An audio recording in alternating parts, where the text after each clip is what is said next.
Hello guys, magandang araw. Welcome back po muli sa ating channel. Feature naman natin itong isa pang foreclosed dito sa may Imus, Cavite pa rin.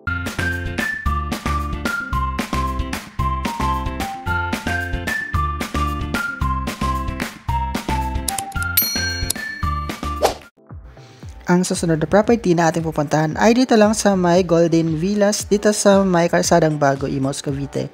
So, andito tayo ngayon sa may Nia Road. Itong bungad naman ng location itong subdivision ay along the way lang siya dito sa may Nia Road.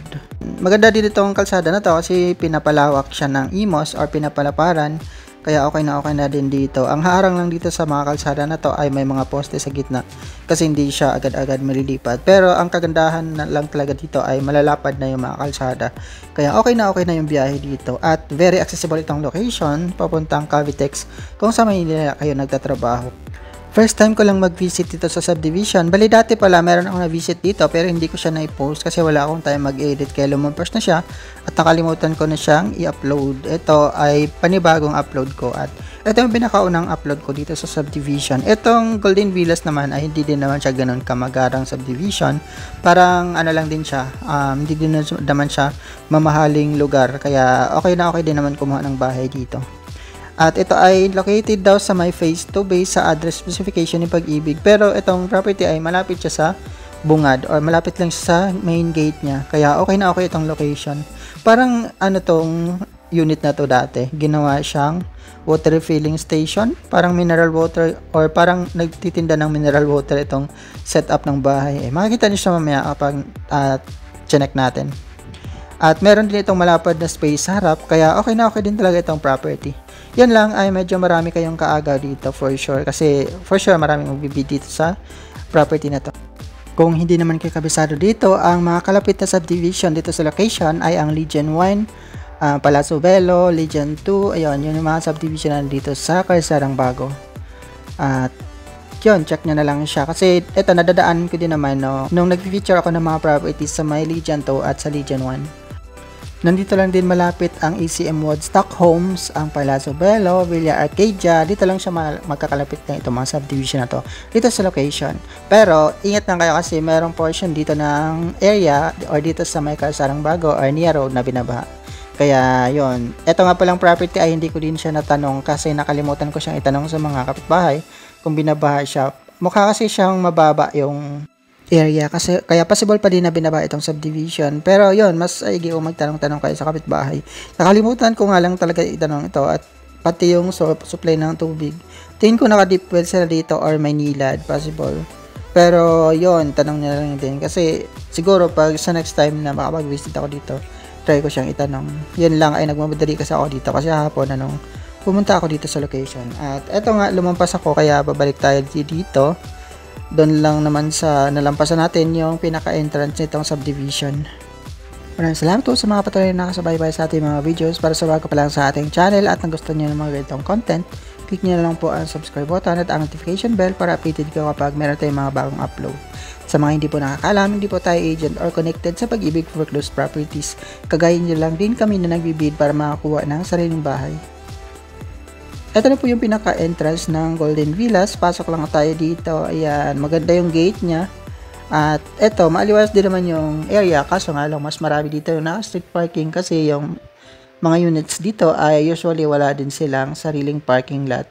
So, nakikipagsiksikan lang din talaga sa kalsada kapag mayroong mga sasakyan. Hindi ko din kabisado pa itong subdivision kaya medyo nag-tour lang ako dito ng konti.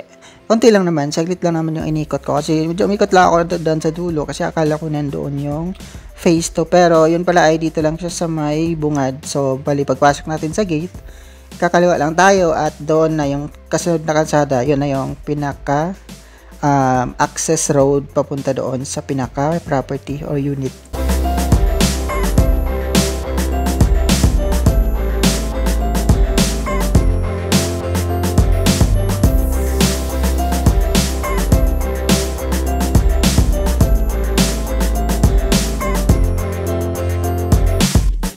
Since medyo mahaba din pala yung inikot ko dito, shortcut lang natin itong video papunta na doon sa malapit sa property.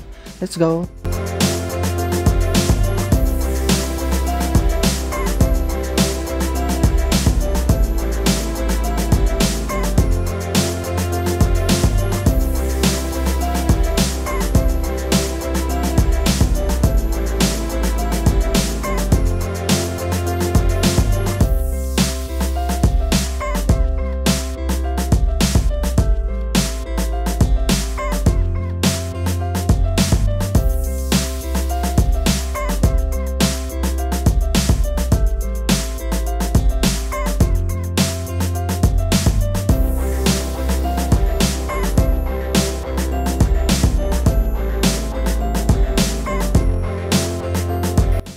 Ito na yung pinaka-location ng property. Ito sa may kanan. Meron nga itong space pa sa gilid or end unit siya with bakante pa sa gilid.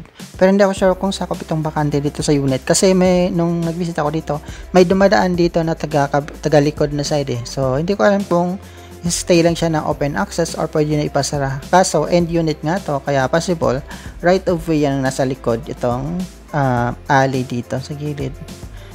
Kung titingnan mo kasi siya sa specification ni Pag-ibig, 36 square meter lang yung lot area niya. So, it means hindi talaga sakop itong gilid niya. Kumbaga, ito lang yung pinakaharap, yung sakop ng property. Yung gilid, hindi nyo pwedeng i-expand kasi hindi siya sakop sa specification or sa lote or sukat ng lote. Ganyan yung itsura niya sa loob, di ba? Parang meron siyang mga drum, pero yun, medyo madumi yung loob at ito, naka-cover yung harapan niya. Ayan, may mga bakal na cover at may malaking padlock kaya hindi natin siya mapasok. Pero ganyan yung itsura niya sa loob. Magulo. Meron pa siyang mga gamit. Hindi ko alam kung mga gamit ba yun. Or tangke or drum. Ayan. Kaya na lang mag-check. Yan din naman yung nasa picture na nakapost sa online or sa website ni Pag-ibig. Nagtugma naman siya. Ito yung, kumbaga yung harapan niya, meron pa siyang space dito. Pwede na din itong gawing parking, pero hindi sure kung kasya dito yung kotse kapag nakapaharap. Kasi maliit lang siya eh, pero pwede siya i-park patagilid. Yan. Kasi ang pabor dito ay meron space sa gilid, kaya medyo malaki yung lote niya, tingnan. Meron pa nga itong canopy, pero butas-butas na din, at ito nga yung itsura niya sa loob.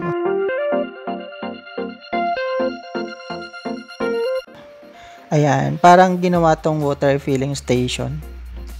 Di ako sure ha, pero mukha kasing ganun eh. At meron pa number dito nakalagay sa bintana. Ayan, ganyan lang siya. Ito yung gilid niya. Ayan yung daanan niya palikod. So ito ay alley talaga siya, hindi talaga siya pwedeng takpan or harangan. Ayan, kasi ano siya, hindi siya kasama sa lot area ng bahay. Kung 36 square meter lang siya, ito lang talagang harap yung sakop. Hindi pwedeng sakupin yung gilid. Ayan. Pero okay na din naman ito kasi at least kung hindi nyo naman kailangan ng expansion, gawin nyo na lang itong parking lot, yung harapan ng bahay. Kasi nga, siksikan din naman dito yung parking. Ganyan yung tsura ng parking nila eh. Naka-street parking. At hindi din ganun kalapad yung kalsada. Kaya medyo masigip talaga siya pag nagpa-park kayo sa kalsada mismo. Kaya mas okay din to, ginawa siyang open space yung harapan para pwede siyang gawing parking kung meron kayong sasakyan. Diba? Ayos na ayos. Unless gusto niya ipa-expand. Yan, nasa inyo naman yun. Pero kung ako, okay na din yung ganyan. Kung hindi naman kailangan ng malaking space, diba? Okay na din siya. At eto, pwede nyo din pala tong gawing tindahan. Pwede nyo naman din tong i-bid kung hindi naman nyo terhan. Pwede nyo siyang gawing tindahan or water refilling station. Yan, di ba? Kasi parang water refilling station nga talaga to dati. Yan lang, hindi ko sure ha, kasi hindi ko naman siya tinatanong din sa mga kapitbahay dito. Ayos din yung mga extension dito ng mga kapitbahay, maganda. Pero yan, nasa inyo na lang kung ipapa-expand nyo itong unit. Ito nga pala yung pinaka-details nitong bahay. Available siya for bidding September 27 to October 3. Click na natin yung view more details para makita natin yung buong detalye ng bahay. So, ito naman yung pinaka-picture niya sa website. Nagtugma naman siya sa na-visit natin ng property. Ang minimum bid price niya is 972,900. So, dito kayo mag-start ng bid offer nyo.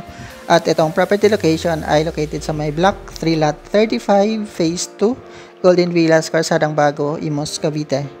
So, yan. Ito isang townhouse and with firewall. So, end unit nga siya. At, yun nga, yung lot area niya ay 36 square meter lang at ang floor area niya ay 50 square meter. Ang remarks niya ay unoccupied. Inspection date October 7, 2024 pa to. Pero yung appraisal date niya ay February 22, 2025. At under nga ito sa first public auction. So, unang labas pa lang ito. So, wala pa siyang reappraisal. Ito talaga yung pinaka-appraisal value ni Pag-ibig based doon sa previous na nabayaran nung dating may-ari nito sa loan. Kasi ang alam ko naman dyan, binabawi naman ni Pag-ibig kasi yung utang na hindi nabayaran nung dating nakatira sa unit. Kaya yun, binibenta nila ulit yung property. Ito ay under sa first public auction. Ito ang trans or batch number niya at ang property number niya. Gaya ng sinabi ko, ang duration ay September 27 to October 3. So, hanggang Friday pwede kayo mag-submit ng offer. Ang opening niya ay October 6. Ang required monthly gross income ay nasa mga 17,115.18. Base po ito sa minimum bid price. So, kung mas higher bid offer nyo, mas higher din yung required na monthly gross income. Make sure nyo lang na pasok yung monthly income nyo para sure na ma-approve kayo sa loan. Ito naman, kung magkano yung bid nyo, may bawas pa naman ito ng 5% discount. Kasi either long term or cash nyo siya babayaran, same lang naman ang discount kung under siya sa first public auction.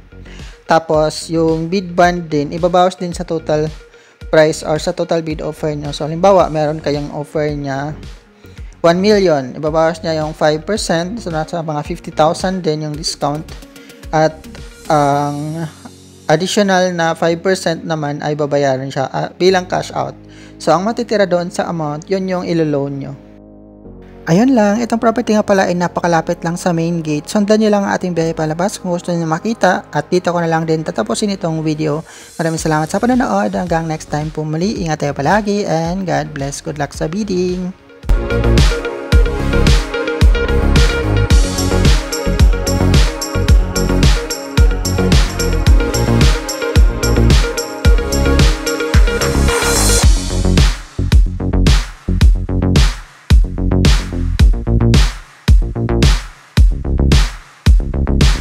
Bye.